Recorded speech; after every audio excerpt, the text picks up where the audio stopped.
Chapter 5. The Dark Past. The days that followed the ritual brought a peace to Silent Creek that the townspeople hadn't felt in a long time. The nights, once shrouded in a thick fog and oppressive silence, now seemed lighter, almost normal.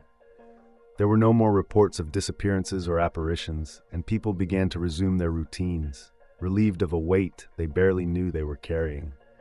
But despite the apparent tranquility, Emily couldn't shake a nagging feeling, a premonition that something still wasn't right.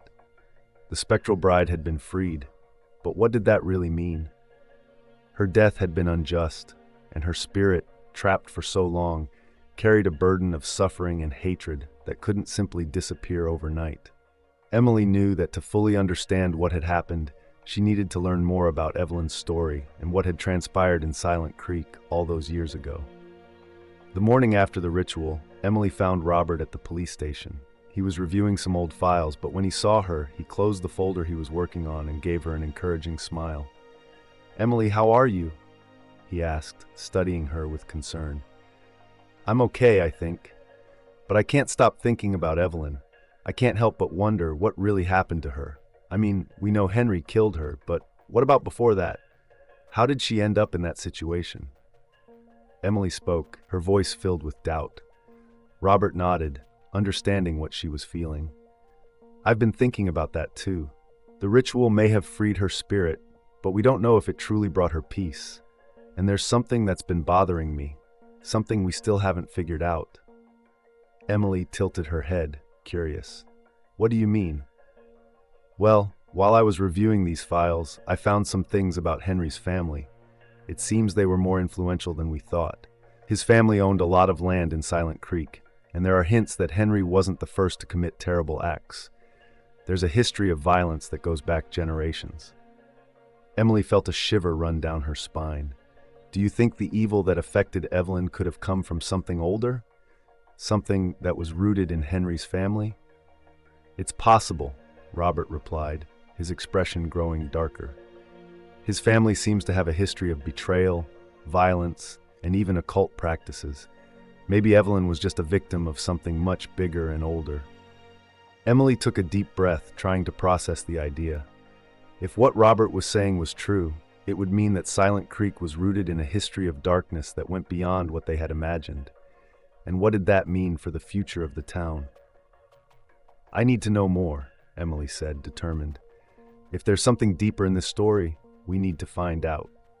Robert agreed. "Let's investigate this together. I know someone who can help us, a local historian named Dr. Collins. He specializes in the history of Silent Creek's founding families and their connections to dark events. I think he can give us some answers." They arranged to meet Dr. Collins that afternoon at his home, which was located in an older part of town, surrounded by trees that seemed centuries old. When they arrived, they were greeted by a tall, thin man with white hair and eyes that seemed to carry the weight of many stories.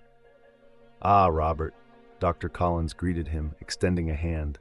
"It's been a long time since we last saw each other. And you must be young Emily Turner, correct?" "Yes," Emily replied, shaking the historian's hand. "Thank you for seeing us, Dr. Collins."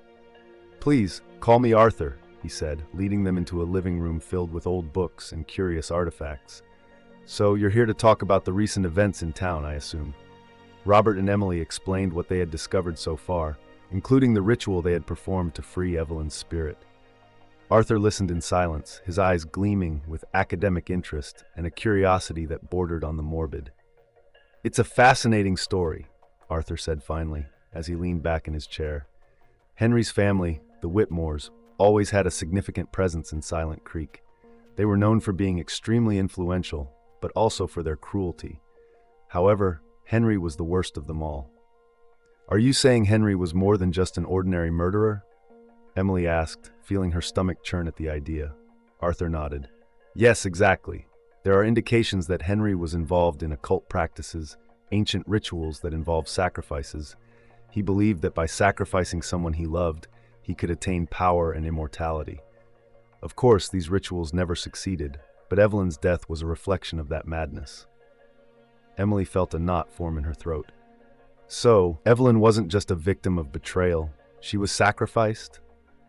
That's what it seems, Arthur replied, his expression serious. But what's even more disturbing is that the effects of these rituals may have reverberated across generations. The Whitmore lineage is marked by these acts, and the curse Henry cast upon himself may have affected the entire town. Robert looked at Arthur with a worried expression. This explains Evelyn's presence as the Spectral Bride, but what happens now? If her spirit was freed, is the town safe? Arthur paused before answering, carefully choosing his words. Freeing Evelyn's spirit may have been just the first step, but if the Whitmore family curse still lingers, other restless spirits or malevolent manifestations could arise. I can't guarantee that Silent Creek will be completely safe. Arthur's revelation weighed heavily on Emily. What they thought was the end of the story now seemed like just the beginning of something larger and darker. If there were other trapped spirits or malevolent forces in Silent Creek, what else could they face? So what do we do? Emily asked, her voice filled with despair. How can we protect the town? Arthur looked at her with a solemn expression. You'll need to dig deeper into the Whitmore history, understand the rituals that were performed, and find a way to completely break this curse. It will require courage and perhaps sacrifices that you're not yet prepared to make. Robert placed a comforting hand on Emily's shoulder, trying to offer some support. We'll do whatever it takes, Arthur. We need to make sure Silent Creek is safe, not just for us, but for everyone who lives here. Arthur nodded, standing up from his chair. Then we'll start at the town library. There are records there that may contain vital information about Henry Whitmore's rituals and his family's lineage. But remember, what you're about to discover may be more disturbing than anything you've faced before. Emily and Robert left Arthur's house with a new mission: to uncover the truth behind Henry's rituals and the curse that haunted Silent Creek. They knew the path ahead would be dangerous, but they were determined to see it through to the end. As they walked through the town toward the library, Emily looked at the streets she knew so well, now with a new understanding. Silent Creek wasn't just a small, quiet town. It was a place rooted in ancient secrets and dark forces that stretched far beyond what anyone could imagine. Deep down, Emily felt that Evelyn's and the Whitmores' story was just the tip of the iceberg, and that something much darker was yet to come. But with Robert by her side and Arthur's knowledge to guide them, she was ready to face whatever was necessary to protect her town. That night, as she prepared to sleep, Emily couldn't help but look out the window, where the fog was beginning to form again. She knew the path ahead would be long and filled with dangers, but for the first time in days, she felt a small spark of hope. Maybe, just maybe, they could break the curse and finally bring peace to Silent Creek. Chapter 6. The Final Ritual. The first rays of sunlight penetrated through the heavy curtains of the reading room in Silent Creek's library. Emily and Robert sat at a table covered with old books and documents, dark circles under their eyes from a sleepless night. They had spent hours combing through records, notes, and diaries in search of any clues that could help them understand the rituals performed by the Whitmore family. Among the yellowed pages, a small diary caught Robert's attention. The leather cover was worn, and the pages were filled with delicate, almost elegant handwriting. "I think I found something," he murmured, turning the diary toward Emily. Emily leaned closer to read the handwritten words, which belonged to Evelyn Whitmore. Through her entries, Evelyn detailed her life, her most intimate thoughts, and finally her growing terror as she discovered the dark secrets of her husband, Henry. Reading the pages was like diving into the mind of a woman who, day by day, lost hope and love, replaced by fear and disillusionment. In one of the last entries, Evelyn wrote about the ritual Henry planned to perform, a macabre sacrifice that he believed would grant him eternal power. "He said our love is the ultimate sacrifice," Evelyn wrote, with ink that seemed to have been smudged by tears. "But I know there is no love in his heart, only darkness." Emily closed the diary, feeling a lump in her throat. She knew, she whispered. Evelyn knew Henry was planning to kill her. Robert nodded, his expression somber. She was aware of the danger, but she had nowhere to run. She was trapped in a cycle of despair, and in the end, she was betrayed in the cruelest way possible. But there was something else in the diary, In the final pages, Evelyn mentioned a counter-ritual, something she had discovered in her own studies of the Whitmores' ancient occult practices. Although Evelyn had not managed to perform it in time, the instructions were there, detailed with a precision that suggested she knew it was her last resort. This counter-ritual, it might be our chance, Emily said, with a spark of hope. If we can perform it, we might be able to break the curse and free Silent Creek from this darkness. Robert examined the diary again, his eyes scanning the words Evelyn had left behind. It looks complicated, but if we follow every step exactly, it might work. We'll need some specific items that won't be easy to find.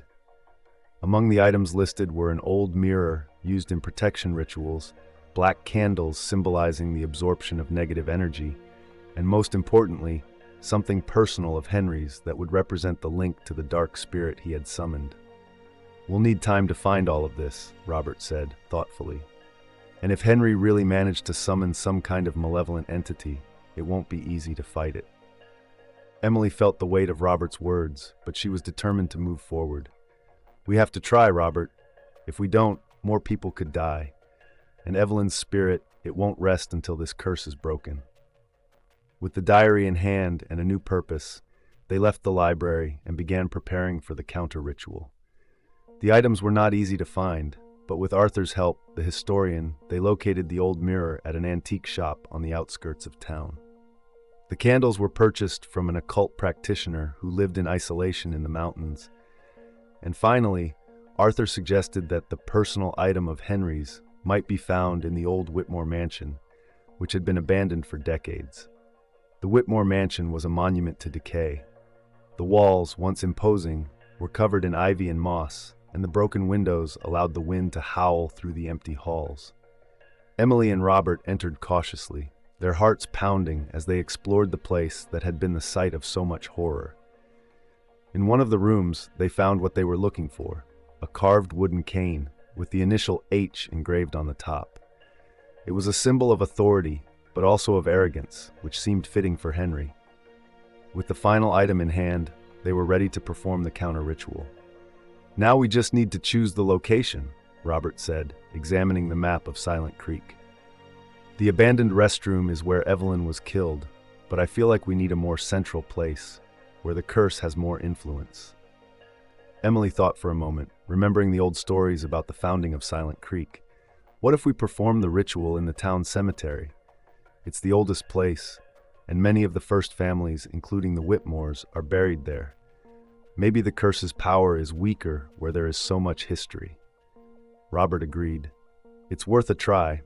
The cemetery is isolated, so we won't draw attention, and if there's any residual energy, the place might amplify the ritual.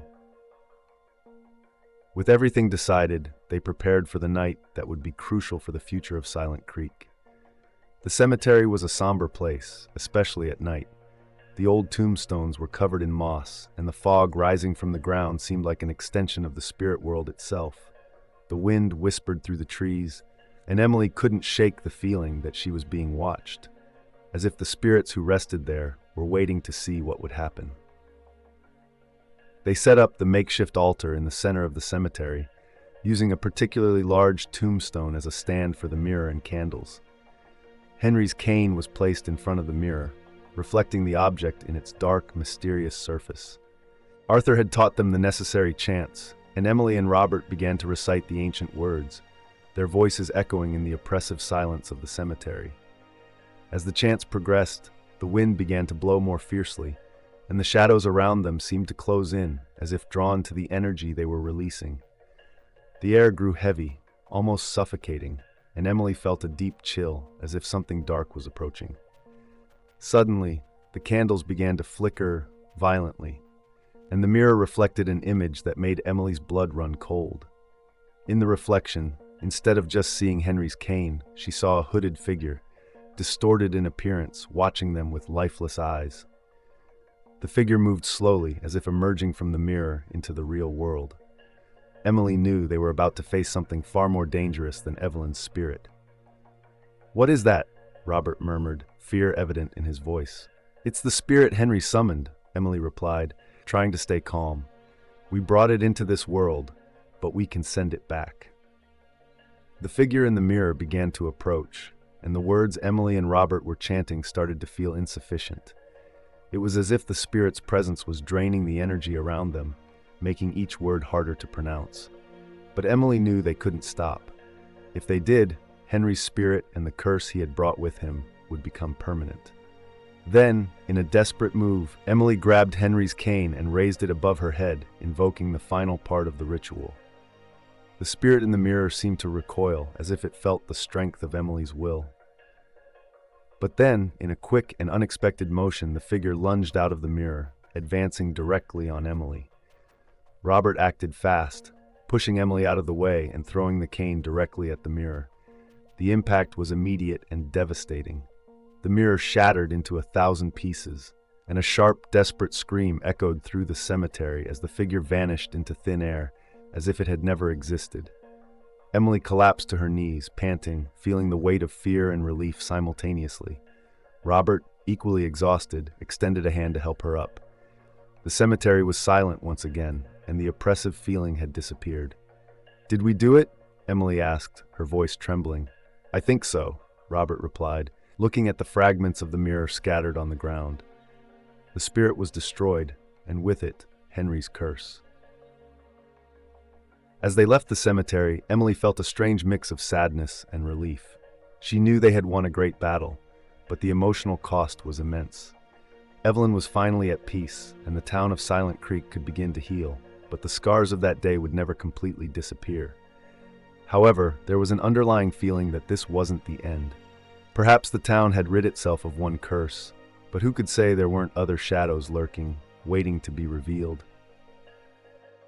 Thank you for watching chapters 5 and 6 of our story.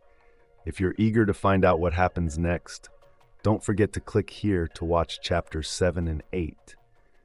If you're enjoying the story, please don't forget to leave a like, subscribe to the channel, and hit the notification bell so you don't miss any new chapters.